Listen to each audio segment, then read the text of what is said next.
Quando acontece o que aconteceu com Newton, por exemplo, né? Que, aliás, foi o economista John Maynard Keynes que descobriu os escritos, né, mágicos alquímicos de Newton, que eram em volume 20 vezes maiores do que os seus escritos de física. Né? E que de início aquilo pareceu apenas que era uma esquisitice de Newton, mas à medida que foram estudando, eles foram vendo a articulação profunda que havia entre as concepções mágico-alquímicas e concepções teológicas de Newton e a sua física. Né?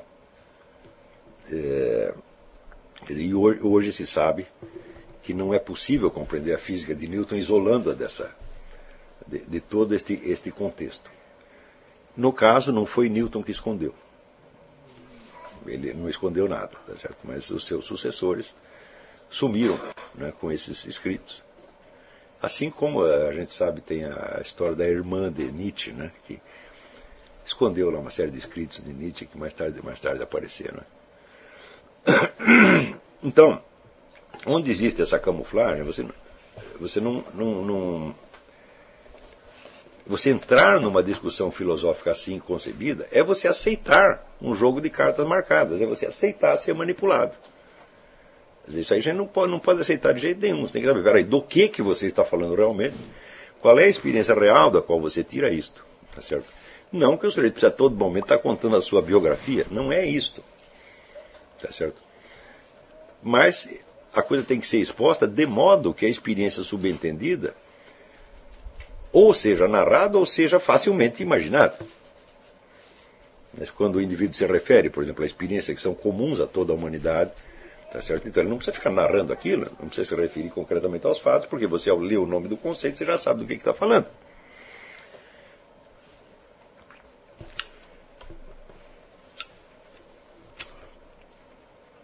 Então, por exemplo, quando Aristóteles define, vamos dizer, os animais como seres vivos que têm um movimento próprio, ele está falando de uma experiência que todos nós sabemos que as árvores não se deslocam, mas que os gatos, por exemplo, eles andam, sem que você tenha que tirá-los do lugar. Então Aristóteles não precisa dizer, olha, eu tinha um gato que era assim, assim, assim, não precisa se referir ao elemento biográfico, porque ele é facilmente reconstituível. Mas, por exemplo, quando Newton fala da eternidade do movimento,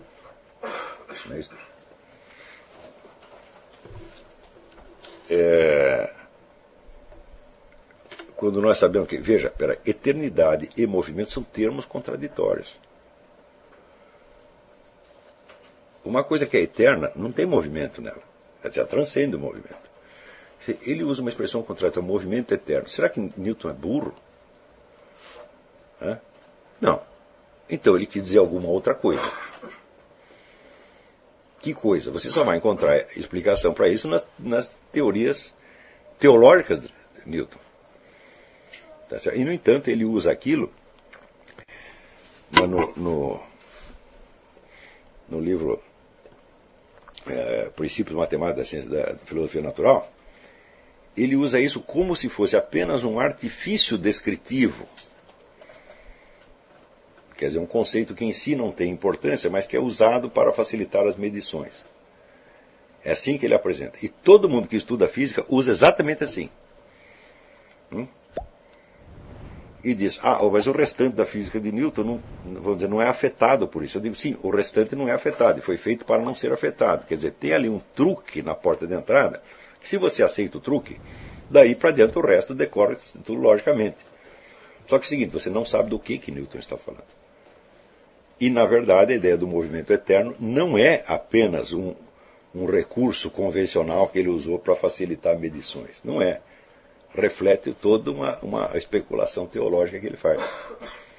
Só que nós temos que cavar por trás do conceito para saber do que ele está falando. Quando acontecem essas coisas, geralmente há alguma contradição lógica que chama a atenção do leitor atento, mas o leitor atento é muito pouco. São muito poucos. Então a maioria lê esse negócio, movimento eterno, e passa adiante, passa batido ali. Né? Só uns 2 ou 3 é que pensam, espera aí, a expressão é autocontraditória. Aí tem algum problema. Não é isso? Quer dizer, o que é eterno transcende tempo. O que transcende tempo não pode ser medido temporalmente. Não é isso? E o movimento que não tem referência temporal não pode ser um movimento. Tem alguma coisa errada aí. Tá certo? Então, não se trata de contestar Newton. Newton está errado. Não é isso que eu estou falando. Eu estou falando aqui. Ele está criando um edifício que pode ser aceito nos termos da ciência moderna, que ele está ajudando a conceber, mas que esconde um outro edifício muito maior que você acaba engolindo na hora que você aceita aquele. Está compreendendo? Quando você vê ao longo do desenvolvimento da ciência moderna o grande número de cientistas que estiveram envolvidos em negócios ocultistas, gnósticos, etc., né? Culminando desses famosos gnósticos de Princeton, que fala o livro do Raimundo Royer, né? Ou no caso de Charles Darwin, que elabora toda uma doutrina científica em cima de uma doutrina esotérica do avô dele. E você começa a escavar, você descobre que existe, né, universos inteiros de ocultismo por baixo disso. Então, bom, é uma precaução elementar você saber que o universo definido, recortado pela ciência moderna, não existe. Ele é apenas um universo de discurso,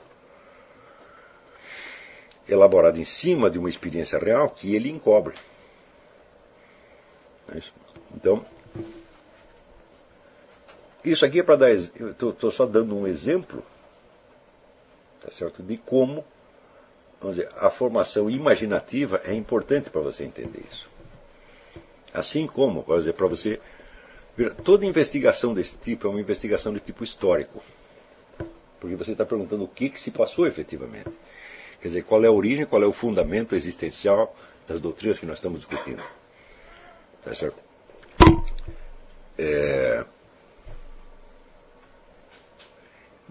Na maior parte dos casos, você não tem os dados à mão. Você pode até descobri-los depois. Mas se você não faz imaginativamente a especulação e a hipótese, você não vai descobrir nada no fim das contas.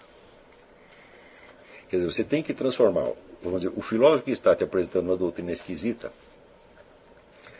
Note bem, quando eu digo esquisita, não quer dizer uma coisa que seja inusitada para o senso comum. A coisa pode ser inusitada para o senso comum, isso é inteiramente correta e translúcida em si mesmo.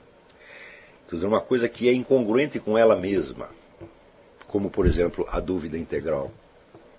A expressão dúvida integral, ela é autocontraditória. Então, ela não pode. Se você aceita isso na primeira, como a maior parte das pessoas aceita, como se fosse uma coisa óbvia, tá certo? Você entrou dentro de um teatrinho mental onde tudo funcionará como o autor quer que funcione. E você terá que, por assim dizer, obedecê-lo. Você vai ter que jogar de acordo com as regras dele. Tá certo? E aí não se trata propriamente de filosofia. Aí é uma espécie de adestramento animal. Você está como um domador que está querendo adestrar os seus pensamentos para que você pense exatamente daquele jeito. Tá certo? Não que todo filósofo não queira que você pense daquele jeito, mas sim, mas alguns querem que você pense daquele jeito porque aquilo vem da realidade. E outros querem porque eles querem apenas que você seja igual a eles. Tá certo? Frequentemente, para justificar suas próprias deficiências. Isso não se pode negar que Descartes foi um sujeito verdadeiramente obcecado pela figura do demônio o tempo todo. E ele quer que você fique assim também. Tá,